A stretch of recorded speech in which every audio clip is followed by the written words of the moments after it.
don't know how to wear this dress.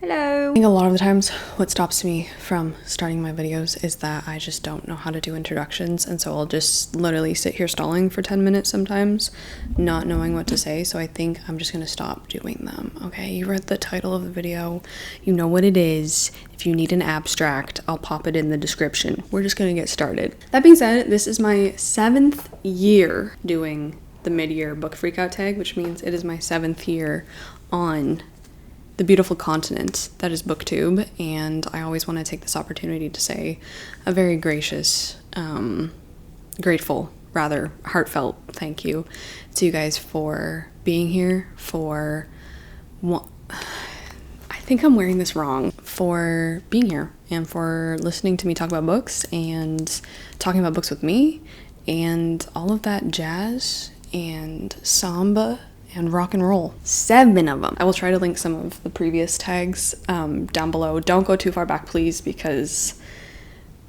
don't. If you've been here for all of those 7 years, please come say hi in the comments. Like, please say hello down there. I really, truly appreciate you so much, whether you've been here for 7 long years or whether you are brand new. There's a lot of new people here, so hello. I can't believe there's 461 and something thousand of you. What the hell? Question number 1 of the mid-year book freak tag is, what is the best book that you have read so far this year? Yes, okay. All right. No, good answer, good answer. This is actually an interview. I'm just going to be asking the questions to you and you can tell me. Okay. Oh, that's really good.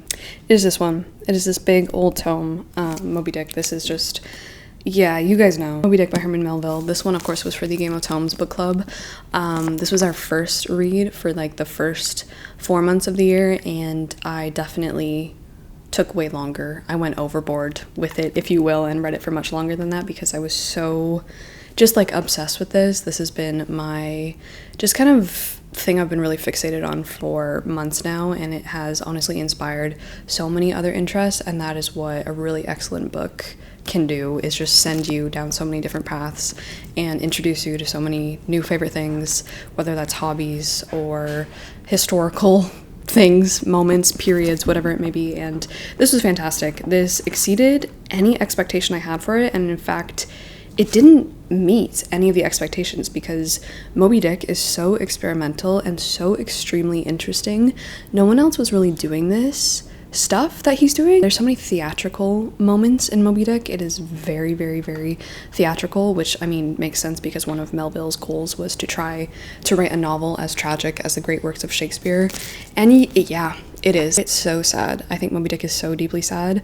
Reaching the ending, such an interesting moment because you kind of realize that like the ending is not in the end. Once you reach the end, for me, this is one that I want to go so badly back, right back to the very beginning. To put it very plainly, I think if you have been sold a kind of a bad idea of what Moby Dick is, which I was for years and years growing up, I think it is, I don't know why it's sold as dry and boring. Like, first of all, you're on the ocean. It's freaking wet. Oh, but this is the story of a man who wants to tell you about his dead friends. This is the story of a man who's really upset that his dead friends who work so hard and labor so hard and are really not noticed in society, not appreciated in society, even though they are literally hunting down the commodities that allow people to see and people to be seen by, light, not appreciated, and they're kind of looked down upon. And so Ishmael, the narrator of Moby Dick, is like, I just want to tell you about my dead friends, and it's really freaking sad. It was so epic as well. I found it so epic and lofty and dreamy, akin to like the drama of Paradise Lost for me, to be honest. I thought it was absolutely spellbinding. I got the shivers reading this book. Shiver me timbers, indeed. I almost cried. I was just awash with The White Whale. It's been on my bucket list of books to read for a long time now, and I finally have, and I'm so sad it's over. One of my favorite books of all time now. I will give an honorable mention to a book that I have not been able to stop thinking about. It's definitely one of the books that, even though I read this all the way back in January, has stayed with me, probably like the most immediate in my mind in terms of imagining over and over again scenes from the book, images from the book. This is a book whose view and whose poetry and story has given me such a deeper appreciation for certain things in my life and made me want to live in a different way, and that is really, really great. So obviously have to mention Split Tooth by Tanya tagaq. First of all, can I just say that the texture of this cover is gorgeous. It's that butteriness. But yeah, this is another book club pick. We read this for the World Tour Book Club. Enjoyed this immensely. This is it's full of everything. It's not half anything, but coming of age, poetry. It's about young women growing up in a small town in the Arctic and what her life is like, and it's beautifully done, beautifully imagined. It's also about what happens when she becomes pregnant and she's dealing with all of this, and yeah, I just love this so much. Maybe the earth misses our bodies the way a mother misses a newborn. Maybe we miss our bodies the way we all miss the womb when we're dead. Maybe my minerals will come back quickly as a plant or insect. Maybe parts of me will become the old blood in millennia. The old blood we suck out of the earth to burn and destroy the surface, to burn and eviscerate the clouds. Leave the blood in her. Let the deep black of time stay where it belongs. I also read this in 1 or 2 sittings because I just could not get enough of this. So yeah, Moby Dick and Split Tooth.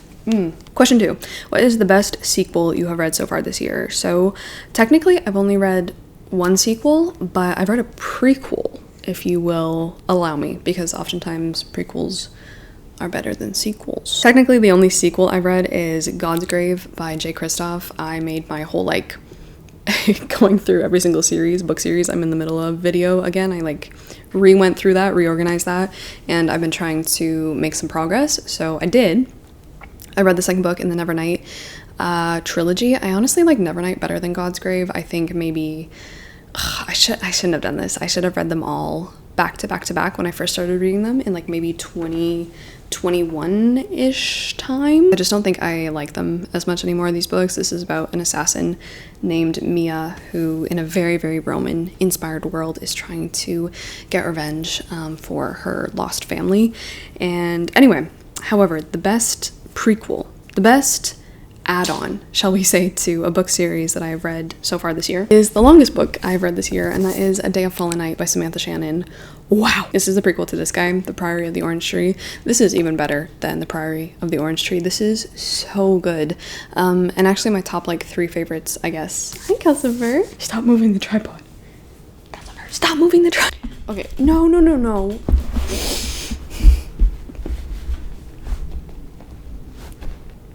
Calcifer. This was great, and my top 3 favorites, like I was trying to say, Moby Dick, Split Tooth, and A Day of Fallen Night, are actually very similar, and again, just talk to each other so well and so much. They're all chattering behind my back on my bookshelves, and love it. So yeah, this is the prequel, set in a world with dragons.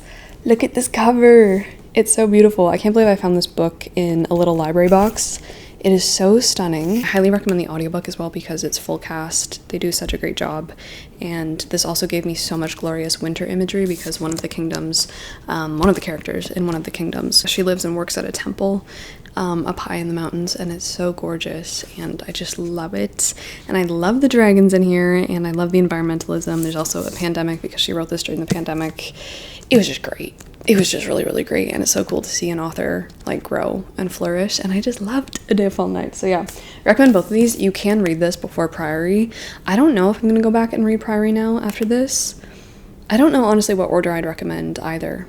The next 2 questions I don't have that many answers for. There's a 2026 new release that you want to read but you haven't yet.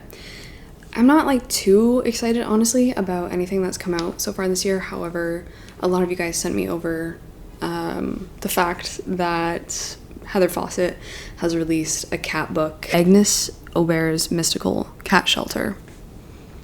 Yeah, I'll probably read that. The other one I am a little bit interested in. If you've read it, let me know if you think I would enjoy it, is The Red Winter by Cameron Sullivan. Next question, what releases are you excited for the second half of the year?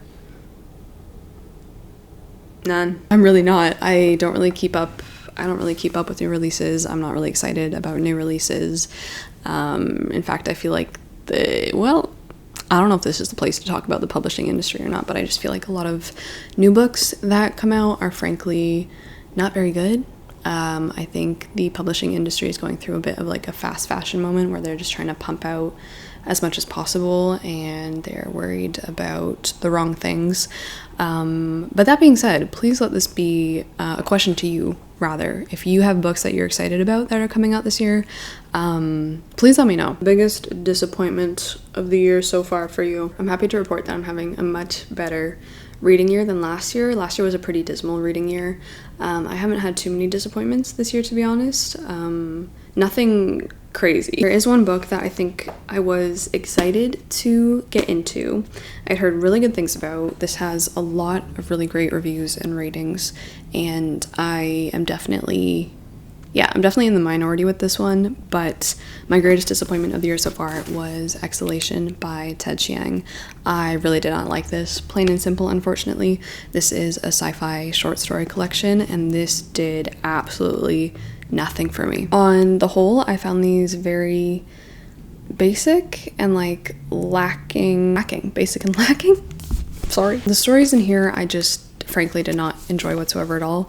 I started reading these last year, actually. I started reading this book in the ER, which like I don't think is a great footing to get off on with a book. This was also not the book to bring to the emergency room, because the story that I was reading while I was in there is the story of someone like doing surgery on themselves, and I was like, you know what, no, this is not the escapism I want right now. It's bringing me back more immediately to my predicament. And yeah, however, I did pick up the rest of it this year, and I finished it this year. So the stories in here, just to give you like an idea of what kind of material we're discussing, we have a portal through time, which forces a fabric seller in ancient Baghdad to grapple with past errors and the temptation of second chances.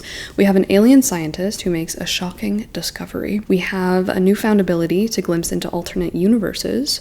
And we also have stories that deal with like bringing up AI, developing AI. We have a story where a device is invented where you can basically see your entire life. It's called Remem, so you can see every single one of your memories and go back and replay them, so there's not really a need anymore for memory. A lot of these to me, not like literally felt like a science paper, but a lot of them were just a bit too, I have this idea about this technology we've invented in the story, and I'm just gonna plop it down and basically outline every single ramification or consequence of this invention, for example.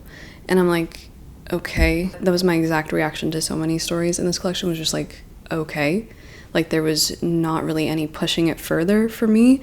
I think all of the outcomes that happen after we introduce, for example, a portal, which you can go back in time and see your past self, or a device that lets you see your entire life's memories and other people's, or the last one, the story is called Anxiety is the Dizziness of Freedom. A device that, oh my god, big bug out there today. A device that lets you communicate with yourself in an alternate universe if you had made a different decision. Everything that came after that fact, I was just like, yeah. So then every story just ended up being such a disappointment, because I already knew where they were all going. I was like, okay, if we have this invention, obviously this is going to happen. This is going to be the moral of having this invention, and this is exactly how it's going to go down. And then the story would proceed that way, and then it would just end. Yeah, I just didn't get it, because I was like, oh, yeah. Like, okay, yeah, that's what would happen. I think with a collection like this, it would be ideal if you could read the story and then go off and, you know, think about it and have a dialogue with someone about it. But I think a lot of these were so conclusive or a little bit too moral that when they ended, I was just like, okay, well, I have nothing. Duh. I could also kind of say Rebecca a little bit for this question, because I just simply didn't enjoy the experience of reading it. I really didn't think it was terribly spooky. I just found the reading experience pretty aggravating on the whole. But like I said, it is a book that I do enjoy a lot more having read and being able to think about.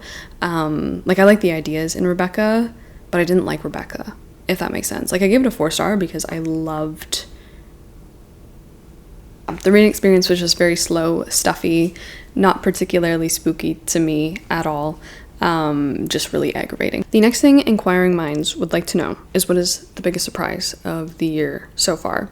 And this one has to be a book that I read for one of my Read It or Yeet It videos this year, because I was expecting to maybe not like this so much, and that's why I read it for that video. But I really thoroughly enjoyed Toby alone, the fombelle. I love this. If you haven't seen that video, I will show you a trick, okay? I'll show you a little treat. Wow, look at this. Wow. Of course, guys. The dust jacket unfolds to become a map of the world. Oh my god. Because in Toby alone, they all live in this giant oak tree. At the beginning, Toby is a fugitive on the run because his parents, his father specifically, who is a scientist, has discovered something about the tree, about the world they live in, and the people in power do not want this to get out or do not want to listen to this. And does Toby become an eco-terrorist? Maybe. 'Tis the season. This is so great. This is, I guess you would categorize it as young adult. I don't know. It doesn't really matter. It's so good. It is so good. It is so relevant. I think this came out in 2009. No, 2006. And it's very depressing, to be honest, because when you read this, you're like, oh, this is just like a synopsis in tiny human tree form of everything that's going on in particularly the US right now. I highly recommend if you just want to read it, please. It was so good. I loved it.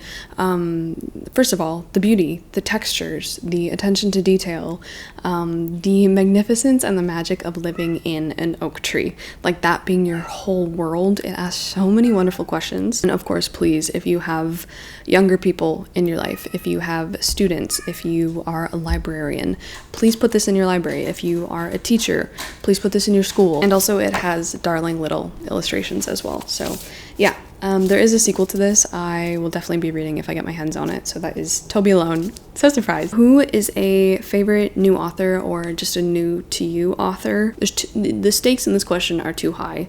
I don't really have a new favorite author this year, but just someone who didn't think I was maybe going to read more of her work, but after reading one of her pieces this year, I'm like, yeah, I'm going to pick up more from her, absolutely, 100%, is Claire Keegan, 100%, because I read Small Things Like These in January again, and I loved it. I also read this in a Reader Yeet video, so this was another pleasant surprise.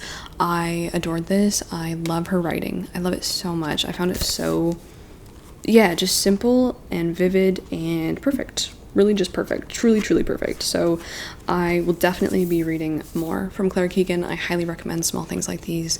This is about a small Irish town in the 1980s and a lot of secrets and a lot of bad things that some people in this town are doing, and the ways that these happenings connect to one of the town's members, a man who has quite a large family, an interesting past, and what he decides to do with information that he has witnessed. I think that's so important.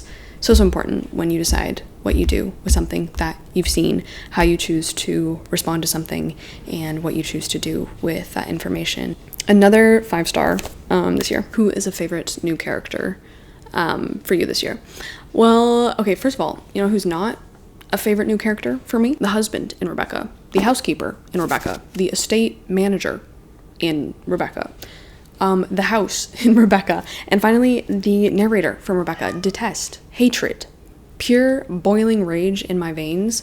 I can't stand you. You are all awful. If I was Rebecca, I would have effed off to a little cottage on the edge of the sea as well, if I had to live with all of y'all. But for a new favorite character, I would probably honestly say just everyone in Moby Dick. Probably say everyone in Moby Dick. That probably had that book just had so many interesting, wonderful characters. Probably number one is Ishmael, the narrator. A narrator I really truly love, even though he ghosted me for like the last 300 pages. When you get ghosted by the narrator in the book that you are reading. Is there a book that has made you cry this year? Not really. Like, not really. The closest I've come to it has definitely been either Split Tooth or Moby Dick. Split Tooth, just because I was like, I just love so much of what this is speaking about. I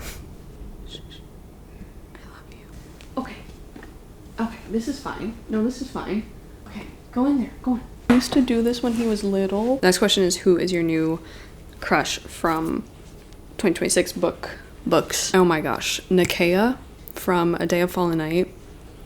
What a woman. I was blushing. What are we doing with this? Okay, nibbles. Okay. From this book, which is Winter Song by S.J. Jones, probably like the literal Goblin King, because he is kind of like the embodiment of winter, and I like that. What is the most beautiful book you've bought so far this year? I am so glad you asked, because it is 100% these editions of Anne of Green Gables. These are the Grosset and Dunlap editions. I think they are so gorgeous. I've already shown these, I'm sure, but they're just so pretty. Look at Anne of the Island, and then I have this one without a dust jacket of Anne of Windy Poplars. I really love these so much. Probably my favorite one is Anne's House of Dreams. I just love this cover. I love like the lighthouse detail on the side. What are the books that you need to read before the year ends? The Idiot by Dostoyevsky is going to be read for, again, the Game of Tomes book club. This will be our last pick for the year. So I really do want to read A Living Soul very soon. I really want to get to so many more Star Wars books this year, because I've only read one so far this year, and I really want to get to this edition of Revenge of the Sith. It's so pretty, but there are a couple books that I want to read before I read this novelization. I want to check as well the list I made at the beginning of the year for 26 books I want to read in 2026. Okay, here it is. I've read 6 books from the list of the 2026 reads. It's not superb, but it could be worse, so we're gonna work on this list as well for the rest of the year. That is this year's rendition of the mid-year book freakout tag, featuring a whole lot of Kelsifer, who is still sitting there staring at me being like, cuddle. Please let me know what your greatest success of the year has been so far. Have a great day, and go read some good books. Ciao.